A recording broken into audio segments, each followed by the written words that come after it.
అందరికీ నమస్కారం. 'రామ్ చరణ్' ఇంకా 'శంకర్' గారి 'గేమ్ చేంజర్' రీసెంట్‌గా ప్రైమ్‌లో వచ్చింది. సో, నాకు ఇంకోసారి రీవాచ్ చేసే ఛాన్స్ అయితే దొరికింది. సాహసం అనే చెప్పాలి. థియేటర్‌లో చూసినప్పుడైతే ఈ సినిమా నాకు అస్సలు ఎక్కలే. అసలెందుకు వర్కౌట్ కాలేదు అనే క్యూరియాసిటీతో ఇంకోసారి చూద్దామని డిసైడ్ అయ్యా. సో, నాకనిపించిన పాయింట్స్ కొన్ని వీడియోలో డిస్కస్ అయితే చేస్తున్నా. వీడియోలోకెళ్ళే ముందు ఛానెల్‌కి ఒక లుక్ ఎయండి. కాంటెంట్ నచ్చితే ప్లీజ్ డూ సబ్స్క్రైబ్. వేరే విషయాల్లోకెళ్ళే ముందు అసలా ఇంట్రో ఏంటి సార్? పెద్ద రాడ్ రంబోలా. ఈ షార్ట్ ట్రైలర్‌లో చూసి ఇదేదో మంచి ఇంపార్టెంట్ సీక్వెన్స్‌లో వస్తదని అనుకున్నా. కానీ చాలా క్యాజువల్‌గా ఇలా వచ్చేస్తది అండ్ సీన్ గూడా అయిపోతది. అండ్ ఆ ఇంట్రో గూడా నాకసలు నచ్చలేదు. And honestly they over spend money ఆ హెలికాప్టర్ అనవసరంగా బెట్టి. అయితే ఇంత దారుణమైన సీన్‌లో గూడా ఒక సెటప్ అండ్ పే ఆఫ్ అయితే ఉంది. ఇక్కడ విలన్‌ని వదిలేసి క్లైమాక్స్‌లో వాళ్ళ హెల్ప్ తీసుకుంటాడు hero. Wow! What a creativity Shankarji. అంత పెద్ద సిగ్నిఫికెంట్ పే ఆఫ్ కూడా కాదనుకోండి. అది వేరే విషయం. నెక్స్ట్ వచ్చేసి అసలు ఫస్ట్ హాఫ్ మొత్తం లిటరల్లీ ఆ మెయిన్ ప్లాట్‌లోకి ఎంటర్ అయ్యే వరకు చాలా పూర్‌లీ రిటన్ అనిపించింది. హీరో కాలేజ్ సీన్స్ గాని, వెన్నెల కిషోర్ క్యారెక్టర్ అండ్ సునీల్ గారి క్యారెక్టరైజేషన్ కంప్లీట్‌లీ వేస్టెడ్. అండ్ అసలు అన్‌వాంటెడ్ క్యారెక్టరైజేషన్ ఎందుకు యాడ్ చేశారో నాకైతే అస్సలు అర్థం కాలే. And it didn't work out at all. ఇంకా హీరోయిన్ దోప్ సీన్స్ అయితే నాకు చిరాకు దోప్. ఇంకా బ్రహ్మానందం గారిని ట్రైలర్‌లో చూసి ఏదైనా మంచి సీన్ పడతదేమో అనుకున్నా, ఒక్క సీన్ అయినా గాని.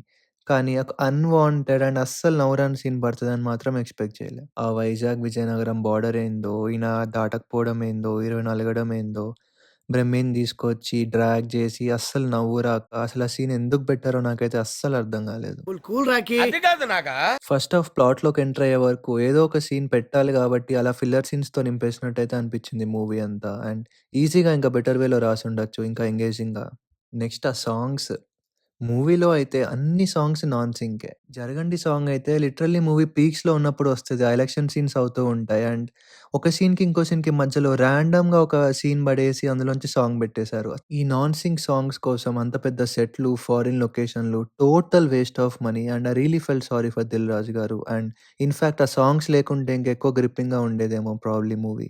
బట్ సెకండ్ హాఫ్‌లో I really loved Appanna's part. Flashback scenes were too good and well written. And especially 'Ram Charan' గారి పెర్ఫార్మన్స్ కూడా చాలా బావుంది. అండ్ యాజ్ అప్పన్న ఆయన మాత్రం ఇచ్చి పడేశారు. అండ్ ఆ సీన్సే ఇంకొంచెం ఎక్కువుంటే బావుండేదని మాత్రం అనిపిచ్చింది. మళ్ళీ ఫ్లాష్ బ్యాక్ సీన్స్ అయిపోయి మూవీలోకి ఎంటర్ అయిపోయాక మూవీ ఇంట్రెస్ట్ పెరుగుతుందనే టైంలో ఒక నాన్ సింక్ సీన్ రావడం, మనకి ఇంట్రెస్ట్ పోవడం ఇలా కంటిన్యూగా అవుతూ ఉంటుంది సెకండ్ హాఫ్‌లో. And of course 'SJ. సూర్య' ఇంకా 'రామ్ చరణ్' గారి కొన్ని ఫేస్ ఆఫ్ సీన్స్ అయితే చాలా బావున్నాయి. సెకండ్ హాఫ్‌లో చూసాక నాకనిపించిందయితే ఒకటే, చాలా ఎడిట్స్ అండ్ కట్స్ పడ్డాయి. అండ్ చాలా సీన్స్ లేపేసినట్టయితే క్లియర్‌గా కనిపిస్తుంది. అండ్ మూవీ క్లైమాక్స్‌కెళ్ళే కొద్దీ it completely went off tracks and it definitely gotten worse. And I don't know if I am the only one, but నాకు 'రామ్ చరణ్' గారి కలెక్టర్ లుక్ అంతగా ఎక్కలే. I like this college student look and Appanna గారి look. And ఇంకా heroine character అయితే completely wasted and could have been easily return well. So, ఫైనల్‌గా నాకనిపించిందేందంటే, paper మీద మంచి స్క్రిప్ట్ రాసుకున్నారు. ఒక మంచి political drama with powerful message. But మూవీకొచ్చేసరికి అన్‌వాంటెడ్ సీన్స్ యాడ్ అయిపోయి, అన్‌వాంటెడ్ క్యారెక్టరైజేషన్స్ యాడ్ చేయడం వల్ల ఆ స్టోరీని ప్రాపర్‌గా ఎగ్జిక్యూట్ చేయలేకపోయారని మాత్రం క్లియర్‌గా అర్థమవుతుంది. అండ్ డెఫినెట్‌గా ఇది 'శంకర్' గారి మార్క్‌కి క్లోజ్ కూడా అయితే లేదు. ఏదో మూవీని ట్రోల్ చేయాలనో ఆర్ పాయింట్ ఔట్ చేయాలని కాదు గానీ, this is what I felt after rewatching the movie. Honestly I really felt bad. ఎందుకంటే మంచి సబ్జెక్ట్ ఉంది. అండ్ 'రామ్ చరణ్' గారు చాలా ఎఫర్ట్స్ పెట్టి చేశారు. అండ్ 'దిల్ రాజు' గారు అంత బడ్జెట్ పెట్టారు. బట్ ఇంత మంచి ఆపర్చునిటీ ఉండి కూడా దే మిస్డ్ ఇట్ కంప్లీట్‌లీ. ఇంతకీ మూవీ గురించి మీ ఒపీనియన్ ఏంటో కింద కామెంట్స్‌లో చెప్పండి.